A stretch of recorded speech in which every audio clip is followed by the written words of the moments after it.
इसी पर जरा चर्चा करते हैं। बेहद ही खास मेहमान हमारे साथ जुड़ गए। मैं परिचय अपने खास मेहमानों को आपसे करा देती हूं।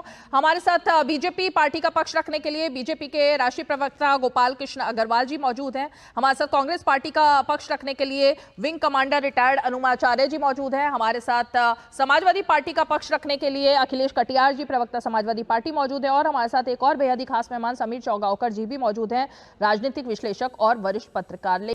क्या उसको लेकर अखिलेश यादव, राहुल गांधी, किसी ने आवाज उठाई कि किस धर्म के साथ वो हो रहा है, या सिर्फ हिंदू धर्म पर सवाल खड़े करने होते हैं? अखिलेश जी। रीमा जी, मैं बीजेपी के प्रवक्ता का भी बयान सुना है मैंने, और आपके यहाँ जो स्क्रीन पे जो लाइनें दिख रही हैं, राहुल गांधी जी का मैं आपसे निवेदन करता हूं कि पूरा बयान दिखाएं। राहुल गांधी जी ने कहीं पे भी ये नहीं कहा, उन्होंने कहा कि जो भाजपा के लोग हैं वो नफरती काम करते हैं, हिंदू धर्म ऐसा नहीं है। तो मेरी ये आपसे गुजारिश है, वो उन्होंने क्लैरिफाई किया अखिलेश जी, जब बीजेपी ने हल्ला बोला उस मुद्दे पर, माफी मांगने को कहा, तब उन्होंने क्लैरिफाई किया। रीमा जी, मैं पूरा भाषण सुन रहा था, मैं भी सुन रही थी, सब सुन रहे थे। हमारा जो अपोजिशन एक है, दूसरा जो कह रहे हैं कि राहुल गांधी मुश्किल में आ गए। रीमा जी, एक्चुअल में क्या है कि भाजपा मुश्किल में है इस समय, तो उन्हें राहुल गांधी मुश्किल में दिख रहे हैं। झूठ बोलने की जो आदत है, 10 साल में पूरे देश ने देखा है कि झूठ किसने बोला है। तो झूठ जो बोलते हैं, वो कहते हैं भाजपा के जो प्रवक्ता महोदय थे कि शिव के बारे में अथॉरिटी नहीं है, ऐसे नहीं बोलना चाहिए। अरे भाई, भगवान राम को लेकर राजनीति करने का परंपरा तो आप कर रहे हैं, और जब आप अयोध्या हार गए तो जय जगन्नाथ हो गए, जय श्री राम से। ऐसे तो नहीं करना चाहिए ना, इस तरीके से पाला बदलने।